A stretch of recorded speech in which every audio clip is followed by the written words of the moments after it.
Sa kabila ng huling insidente ng pangaharas ng China sa mga Pilipino sundalo sa Ayungin Shoal, naniniwala si PCG spokesperson on the West Philippine Sea, Commodore J. Tariela, na hindi pa panahon para manghingi tayo ng tulong sa ibang bansa.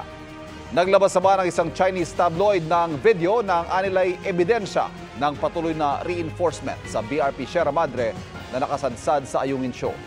Nakatutok si JP Soriano. Sa ulat ng Global Times, ang tabloid newspaper na pag-aari ng Chinese Communist Party, sikreto umanong nagdala ng materyales ang Pilipinas para sa nakasadsad na BRP Sierra Madre sa Ayungin Shoal, batay sa video na eksklusibo nilang nakuha. Mukhaan nila itong may kargang mabibigat na gamit na tinukoy nilang bilang large quantities ng construction materials. Ayon pa sa Global Times, gabi ginawa ang pagdala ng material sa BRP Sierra Madre at nag-welding pa ang Philippine military personnel. Walang binanggit ang Global Times kung kailan kuha ang video na ito. Sa press briefing ng China Foreign Ministry spokesperson Lin Jian, ang mga nangyari sa Ayungin Shoal ay dahil daw sa hindi pagtupad ng Pilipinas sa pangako nito kaugnay sa BRP Sierra Madre. Sinusubukan pa naming kunin ang pahayag ng Department of Foreign Affairs at Armed Forces of the Philippines kaugnay sa ulat ng Global Times at sa pahayag ng China.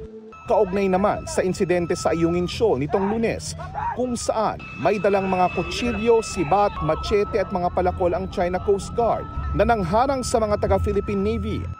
Muling nanawagan ng DFA sa China na sumunod sa international law, lalo na sa UNCLOS at 2016 Arbitral Award na nagbabasura sa pag-aangkin ng China sa West Philippine Sea.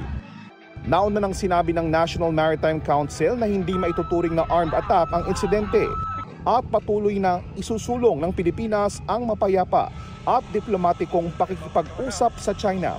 Ang intensyon ng Philippine government is to do the resupply operation last Monday. Ang objective ng China ay harangin ang resupply operation. That's how simple we should look at the last incident.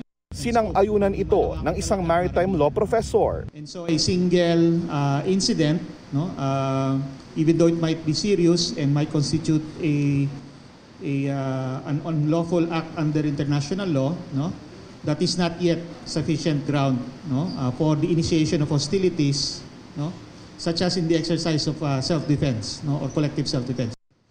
Ayon pa kay Commodore J. Tariela, PCG spokesperson for the West Philippine Sea. And right now, we don't see any reason that we will be requesting any foreign actors to support our ordinary and routine resupply mission to BRP Sierra Madre. Ayon sa PCG, base sa NMC meeting kahapon, magpapatuloy ang regular at routine RORE mission ng Pilipinas sa BRP Sierra Madre. Para sa GMA Integrated News, JP Soriano, nakatutok 24 oras. Kaugnay sa ulat ng Global Times, sinabi ni PCG spokesperson on the West Philippine Sea na ang pangaharas at pagpigil ng China sa regular at legal na misyon ng AFP ay nagpapakita ng kanilang tahasang paglabag sa international law. Patunay raw ito ng anyay greedy ambition ng China na nagudyok sa kanila na gumamit ng dahas. Kaugnay sa ulat ng Global Times, sinabi ni PCG spokesperson on the West Philippine Sea na ang pangaharas at pagpigil ng China sa regular at legal na misyon ng AFP ay nagpapakita ng kanilang tahasang paglabag sa international law. Patunay raw ito ng anyay greedy ambition ng China na nagudyok sa kanila na gumamit ng dahas. Mga kapuso, patuloy na tumutok sa mga balita. Mag-subscribe sa GMA Integrated News sa YouTube. Sa mga kapuso abroad, samahan niyo kami sa GMA Pinoy TV at www.gmanews.tv.